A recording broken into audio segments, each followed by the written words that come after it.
Bapak Ibu yang dikasih oleh Tuhan, kita akan belajar sesuai dengan tema yang diminta oleh Oma Sinta, yaitu nabi-nabi palsu di akhir zaman. Saya yakin Bapak Ibu yang dikasih oleh Tuhan, kita yang senantiasa percaya dan mengasihi Yesus sebagai Tuhan dan Juru Selamat kita pribadi, pastilah di dalam kehidupan kita, kita akan memperhatikan setiap sabda firman Tuhan dan bertekad melakukan di dalam hidup kita sehari-hari. Terlebih ketika dia memperingatkan saudara dan saya bahwa di akhir zaman akan muncul banyak nabi-nabi palsu. Oleh karena itu, kita akan memperhatikan dua ayat dari Matius pasal yang ke-7, kita baca ayat 15 dan 16. Nanti kita akan memperhatikan kalimat-kalimat yang dikatakan oleh Kristus kepada saudara dan saya. Matius 7 ayat 15 dan 16. Waspadalah terhadap nabi-nabi palsu yang datang kepadamu dengan menyamar seperti domba, tetapi sesungguhnya mereka adalah serigala yang buas. Dari buahnya lah kamu akan mengenal mereka. Dapatkah orang memetik buah anggur dari semak duri atau buah ara dari rumput duri? Bapak Ibu, kita perhatikan kalimat-kalimat yang disampaikan oleh Tuhan Yesus di dalam sabda firman-Nya. Dia bilang yang pertama, kalimat yang penting ini yang akan saya bahas bersama saudara pada malam yang indah ini, yaitu yang pertama ketika dia bilang, waspadalah terhadap nabi-nabi palsu. Bapak Ibu, kata waspada boleh Anda garis bawahi di dalam Alkitab saudara. Artinya, Yesus Tuhan serius memperingatkan semua umat ciptaannya bahwa di akhir zaman pasti akan muncul begitu banyak nabi-nabi palsu. Nah, Bapak Ibu, yang kita perlu belas kasihani adalah jemaat yang tidak waspada, jemaat yang kurang teliti, jemaat yang kurang hikmat, atau jemaat yang seringkali tidak mau baca Alkitab dan belajar kitab suci. Sehingga mereka punya kesulitan untuk membedakan antara yang asli dan yang palsu. Otomatis buat kita bukan sombong rohani. Anda dan saya yang seringkali belajar Alkitab, seringkali ingin selalu bersekutu dengan Tuhan Yesus, pastilah Anda sudah mengetahui mana yang asli.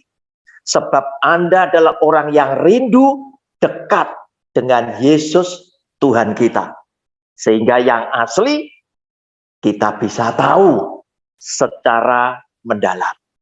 Sehingga begitu ada sesuatu yang berbeda dengan yang kita kenal, Anda dan saya langsung bisa menangkap, bisa menebak bahwa ini nabi-nabi palsu. Bapak Ibu, apa tandanya?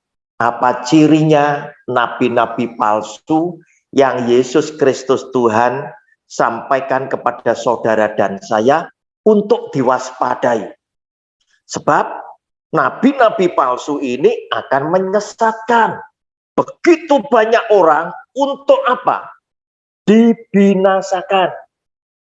Saudara, yaitu seringnya seorang pembicara, nabi-nabi palsu ini tadi, dia memberikan nubuatan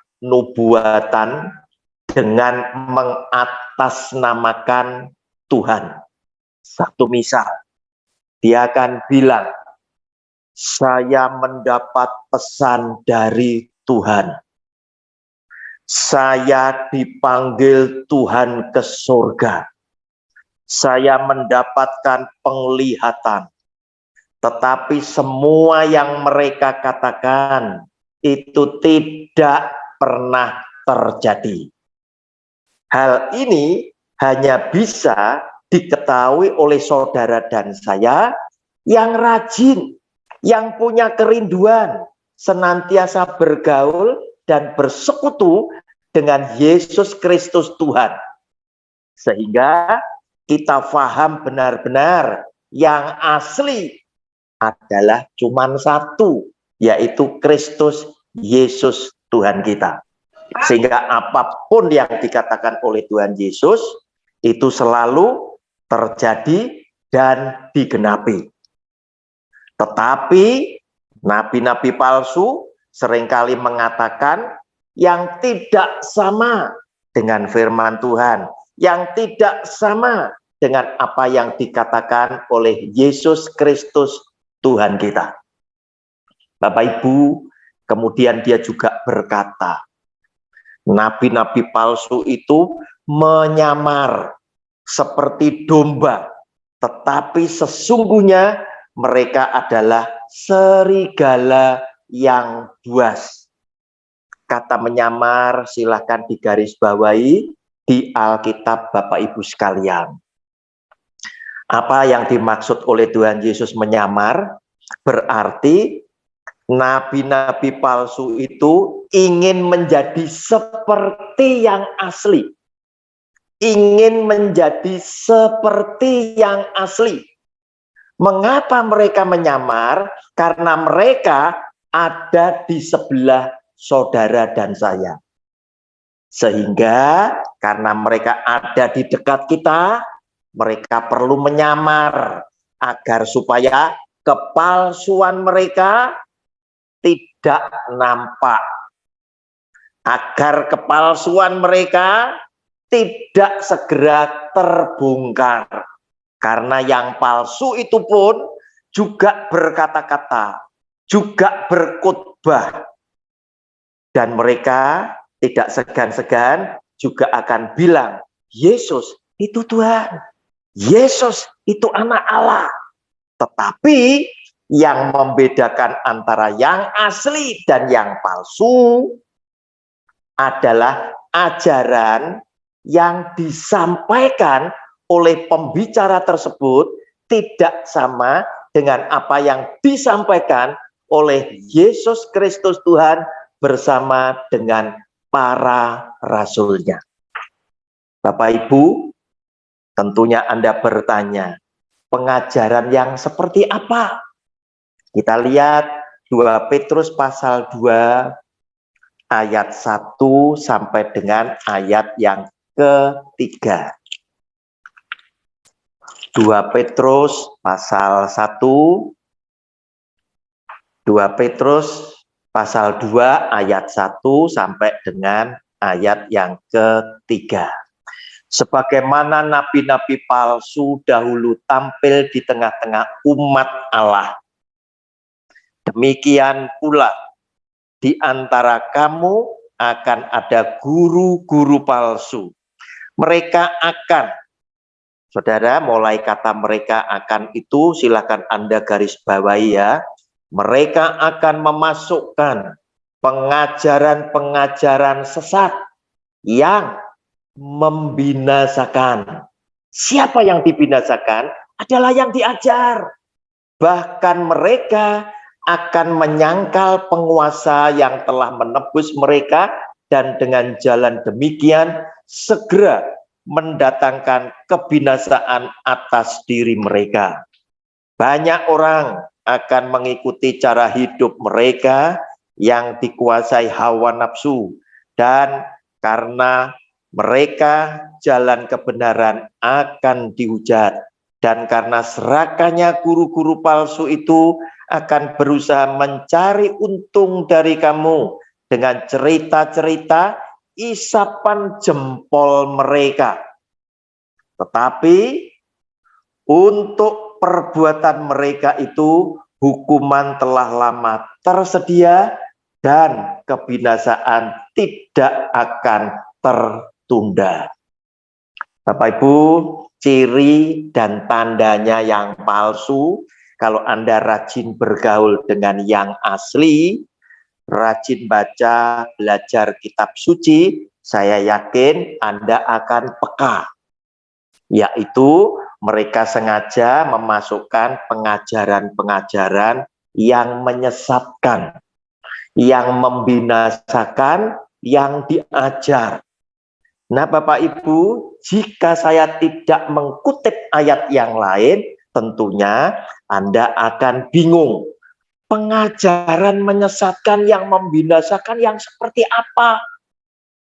Nah, ternyata mereka itu memberitakan, walaupun menyebut Yesus adalah Tuhan, Yesus adalah anak Allah, tetapi mereka bukan memberitakan Yesus Kristus Tuhan kita yang mati di atas kayu salib dan dibangkitkan pada hari ketiga. Sebab ajaran Kristus jelas, yaitu dia menyampaikan tentang kebenaran, dia menyampaikan tentang keselamatan, dan dia selalu memberitakan hal-hal rohani, hal-hal yang punya nilai kekekalan. Dan dia tidak pernah berfokus kepada hal-hal jasmani yang sifatnya kedagingan. Dia selalu berkata kepada saudara dan saya, berikanlah kepada kami makanan kami yang secukupnya. Dia selalu memperingatkan kepada saudara dan saya, walaupun dia tidak melarang Anda bisa menjadi kaya, tetapi dia peringatkan, hati-hati, orang kaya sukar masuk ke dalam kerajaan surga. Dia pun memberikan teladan hidup. Burung punya sarang, serigala punya liang, tetapi aku, anak manusia, untuk meletakkan kepalaku tidak ada tempat. Artinya, Yesus Kristus Tuhan senang jika Anda dan saya mau mengikut kepada Dia, hiduplah secara sederhana. Tidak usah serakah dengan ingin memiliki segala sesuatu yang ada di dunia ini. Nanti kita lihat ayat-ayatnya. Bapak Ibu, kita lihat lebih dulu. Mereka sengaja memberitakan Yesus yang lain dan Injil yang lain. Kita lihat 2 Korintus pasal 11 ayat 3 dan ayat yang keempat. 2 Korintus pasal 11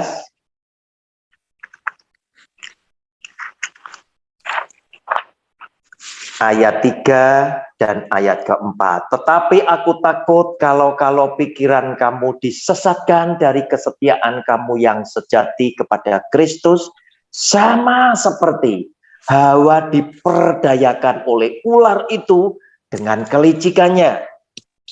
Ayat 4, ayat keempat, sebab kamu sabar saja jika ada seorang datang memberitakan Yesus yang lain. Nah, saudara, garis bawahi, Yesus yang lain daripada yang telah kami beritakan, atau memberikan kepada kamu roh yang lain daripada yang telah kamu terima, atau Injil yang lain daripada yang telah kamu terima. Bapak Ibu, ayat yang ketiga tadi juga bilang, sama seperti Hawa, ya, yang ditipu, diperdaya oleh kelicikan si iblis ular setan, demikian pula nabi-nabi palsu di akhir zaman itu juga akan mengutip ayat firman Tuhan yang ada di kitab suci ini, tetapi tafsirnya itu diplesetkan, sehingga dia tidak memberitakan firman Tuhan, Injil yang sesungguhnya. Dan mereka tidak memberitakan Yesus yang lain, yang seperti apa. Ada seorang pendeta yang hebat, jemaatnya banyak, kaya, punya 3 jet pribadi. Kemudian dia mengumpulkan dana lagi untuk beli jet pribadi yang keempat, senilai 58 juta US dollar. Dan dia bilang apa? Dia sedang tidak memberitakan Yesus yang kita percaya sebagai Tuhan kita, mati di atas kayu salib dan dibangkitkan pada hari yang ketiga. Tetapi pendeta ini sedang memberitakan Yesus yang lain. Untuk meyakinkan jemaat mendonasikan dananya sampai dengan 58 juta US dollar, pendeta ini bilang, saya yakin jika Yesus hidup di zaman kita sekarang, saya percaya dia pasti tidak akan naik keledai. Tetapi dia akan gunakan semua fasilitas yang ada di dunia ini untuk memberitakan Injil. Bapak Ibu, itu yang dia katakan. Sehingga dengan demikian hati-hati, pengaruh dari luar itu akan mempengaruhi seluruh pendeta yang ada di dunia, termasuk Indonesia. Dan di Indonesia sudah demikian banyak pendeta-pendeta yang saya nilai adalah nabi palsu. Bapak Ibu, kita lihat lagi lanjutan dari 2 Korintus 11 tadi. Kita membaca ayat 13 dan 14 dari 2 Korintus, ya. Ayat 13. Sebab orang-orang itu adalah rasul-rasul palsu, pekerja-pekerja curang yang menyamar sebagai rasul-rasul Kristus. Nyamarnya caranya bagaimana? Mereka juga ada di dalam gereja, berdoa dalam nama Tuhan Yesus, dan sementara waktu mereka mengakui Yesus adalah Tuhan, Yesus adalah anak Allah. Ayat 14. Ayat 14. Hal itu tidak usah mengherankan, sebab iblis pun menyamar sebagai malaikat terang. Bapak Ibu, hati-hati. Mereka adalah iblis yang menyamar sebagai malaikat terang. Mereka adalah antek-antek daripada antikristus. Dan ajaran yang mereka sampaikan ada di dalam ayat ini. 1 Yohanes pasal 4 ayat yang ke-5. Kalau Tuhan Yesus tadi ngajar tentang hal-hal rohani, tentang kasih, tentang kebenaran, tentang keselamatan. Tetapi roh antikristus mengajarkan ajaran-ajaran yang menyesatkan, yang membinasakan, yaitu mereka berasal dari dunia. Sebab itu mereka berbicara tentang hal-hal duniawi dan dunia mendengarkan mereka. Bapak Ibu, dunia mendengarkan mereka itu siapa?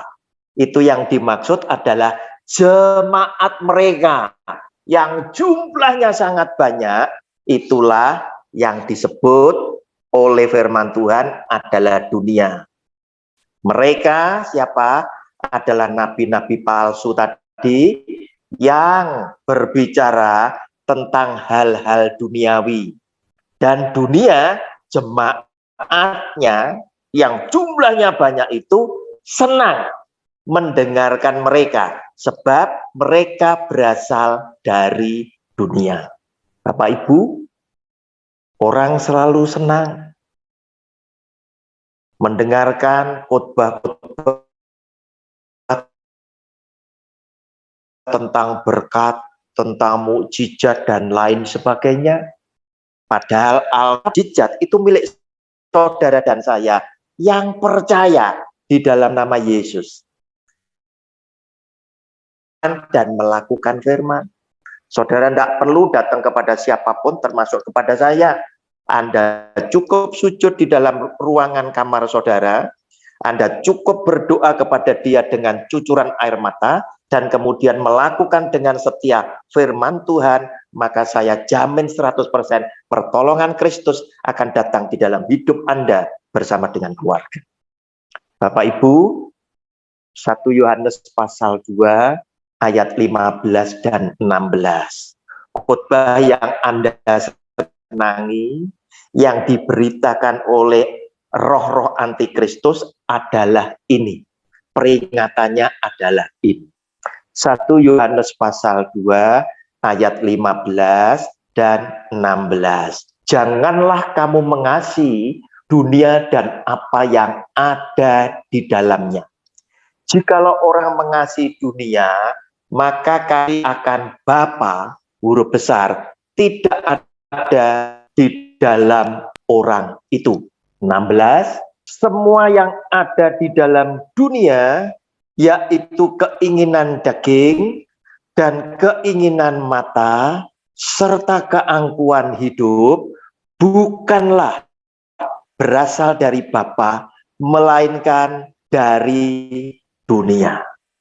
Nah, Bapak Ibu, jika pembicara itu banyak membicarakan hal-hal duniawi dan ternyata jemaatnya mendengar, jemaatnya senang, berarti jika Anda suka belajar Alkitab, Anda langsung menebak bahwa yang bicara itu adalah nabinya, adalah mereka yang berasal dari dunia. Bapak Ibu, kita kemudian mencermati kalimat Tuhan Yesus yang lain yang ada di Matius pasal 7 ayat 16. Dari buahnya lah kamu akan mengenal mereka. Nah, yang dimaksud buah yang seperti apa? Seringkali jemaat terkecoh hanya karena pendeta yang sedang saya kritik, yang sedang saya tuding sebagai roh antikristus, sebagai nabi palsu. Kemudian dia adalah seorang gembala sidang yang punya jemaat sangat banyak, dengan cabang gereja sangat banyak. Anda terkecoh. Anda pikir jemaat tadi adalah buah. Saudara salah. Sebab tadi dikatakan di dalam 1 Yohanes pasal 4 ayat 5, mereka membicarakan tentang hal-hal duniawi. Mereka itu siapa? Adalah para pembicara, adalah nabi palsu. Dan mereka mendengarkannya sebab mereka berasal dari dunia. Nah, jemaat yang mendengarkan, yang suka dengan hal kedagingan, keinginan mata, keangkuhan hidup, sukses dan lain sebagainya, itu adalah orang-orang yang berasal dari dunia. Dan itulah yang nanti akan dibinasakan dengan pengajaran-pengajaran yang sengaja dimasukkan oleh pembicara-pembicara nabi-nabi palsu untuk menyesatkan, untuk membinasakan, seperti yang tertulis dalam 2 Petrus pasal 2 ayat yang pertama. Jumlah nanti yang masuk ke surga dan masuk ke neraka itu banyak yang masuk ke neraka. Nah, ini lihat saudara, 2 Petrus pasal 2 ayat 1, sebagaimana nabi-nabi palsu dahulu tampil di tengah-tengah umat Allah. Berarti sudah pernah loh kejadian. Demikian pula di antara kamu akan ada guru-guru palsu. Di akhir zaman ini muncul juga nanti guru-guru palsu. Mereka akan memasukkan pengajaran-pengajaran sesat yang membinasakan. Bahkan mereka akan menyangkal penguasa yang telah menebus mereka, dan dengan jalan demikian segera mendatangkan kebinasaan atas diri mereka. Cara mereka menyangkal penguasa Kristus Yesus bukan dengan mengatakan, aku tidak percaya kepada Yesus, bukan. Tetapi ajaran Kristus itu tidak diberitakan seperti isi hati Tuhan. Itu menyangkal. Bapak Ibu, perlu kita menyadari, yang nanti masuk ke surga dan masuk ke neraka, ternyata banyak yang masuk neraka. Dari mana saya tahu? Dari kata Tuhan Yesus. Dari saya belajar kitab suci ini. Mari kita periksa. Matius pasal 7, bacaan kita tadi. Kita lihat mundur 2 ayat. Ayat 13 dan 14. Matius pasal 7, ayat 13 dan 14. Saya bacakan 2 ayat sekaligus. Masuklah melalui pintu yang sesak itu, karena lebarlah pintu dan luaslah jalan yang menuju pintu dan luaslah jalan yang menuju kepada kebinasaan, dan sedikit orang. Karena sesaklah pintu dan sempitlah jalan yang menuju kepada kehidupan, dan sedikit orang yang mendapatinya. Bapak Ibu, jalan menuju ke surga, hidup kekal itu sempit. Ternyata Tuhan Yesus bilang apa? Yang mau lewat ke jalan yang sempit itu sedikit. Tetapi yang mau masuk ke pintu yang lebar, jalan yang luas, menuju kebinasaan, banyak orang lewat situ. Nah, oleh karena itu, jangan Anda terkecoh. Hanya karena pendeta ini, jemaatnya banyak, Anda pandang, Anda simpulkan, ini benar. Belum tentu. Anda harus cek isi dari pengajarannya.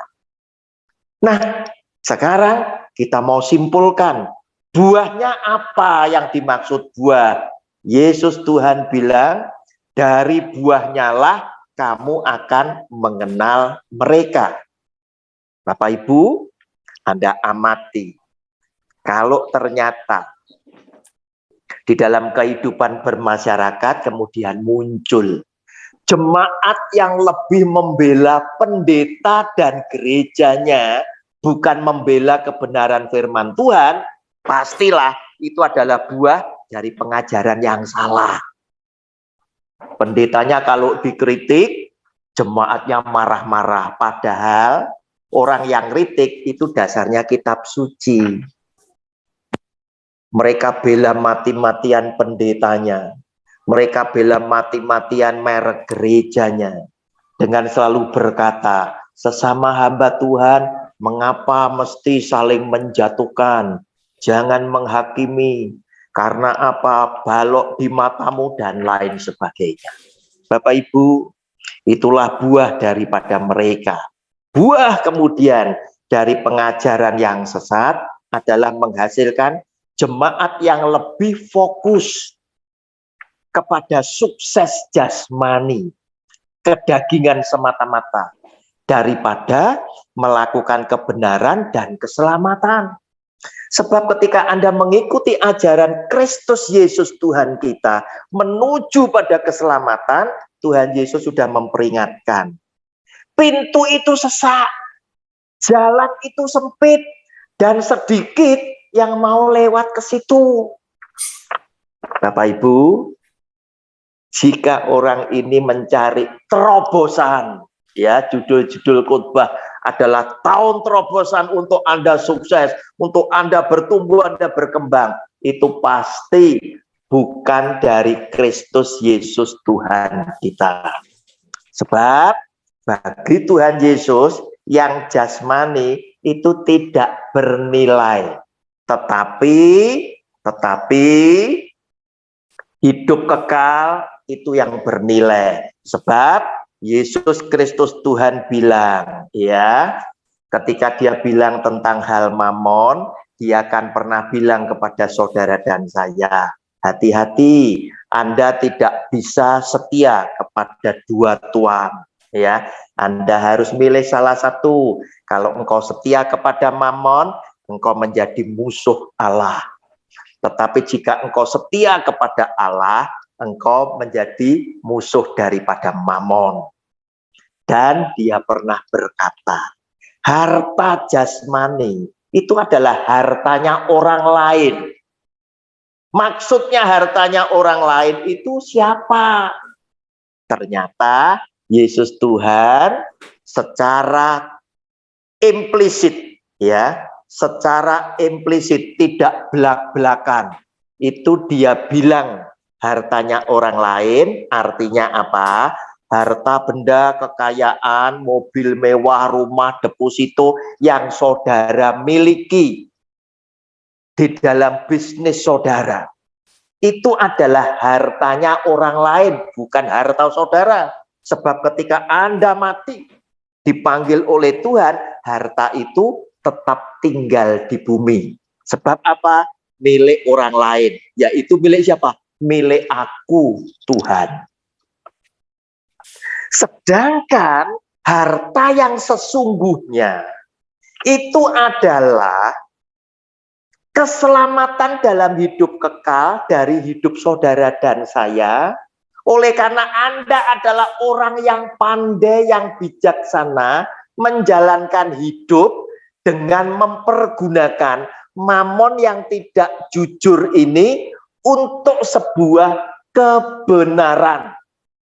Oleh karena itu, pendeta-pendeta yang kaya dari pelayanan sedang menyembunyikan harta bendanya dalam bentuk deposito, Anda percuma, ya, Anda percuma. Itu harta orang lain. Bapak Ibu, yang terakhir, mereka akan menghasilkan buah nabi-nabi palsu tadi, yaitu jemaat yang hanya bangga dengan merek gerejanya, ajaran gerejanya yang dianggap paling benar, tanpa pernah berpikir untuk menjadi berkat bagi semua orang di hidupnya. Bapak Ibu, Anda hanya bangga dengan merek gerejamu, dengan ajaran gerejamu. Tetapi apa yang dimiliki oleh gerejamu, mereka belum pernah menjadi berkat untuk masyarakat. Mungkin belum punya sekolah yang bisa dinikmati oleh masyarakat secara luas. Bukan cuma Kristen, bukan cuma Katolik, tetapi masyarakat yang ada di sekitar kita. Mungkin juga belum pernah punya rumah sakit yang dokternya hebat-hebat, memberikan kesembuhan bagi pasiennya. Atau mungkin rumah-rumah doa, panti asuhan, panti jompo yang mau menerima siapapun orang yang sedang menderita. Maklum, gereja-gereja yang dipimpin oleh nabi-nabi palsu ternyata adalah gereja-gereja yang asetnya bukan dimiliki oleh jemaat, tetapi oleh keluarga para pendeta mereka. Bapak Ibu, waspadalah bahwa di akhir zaman pasti nabi-nabi palsu itu bermunculan. Oleh karena itu, jadilah anak Tuhan yang dewasa di dalam iman, yaitu yang mau dengan rajin membaca dan mempelajari Alkitab, dan yang selalu menaruh di dalam hati satu kerinduan untuk selalu bersekutu dengan Yesus Tuhan kita, agar kita semakin tahu, semakin paham dengan yang asli. Tuhan Yesus sudah memberkati Anda bersama keluarga, sebagaimana Tuhan Yesus sudah memberkati saya bersama keluarga. Amin.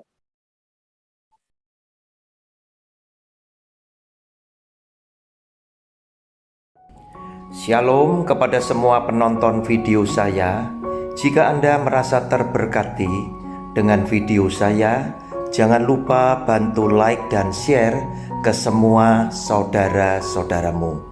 Saya sedang berjuang bersama Anda menegakkan kebenaran firman Tuhan di zaman yang semakin jahat ini. Terima kasih banyak atas dukungan dan empatinya kepada saya. Selamat berjuang dan melayani Tuhan kita, Yesus Kristus.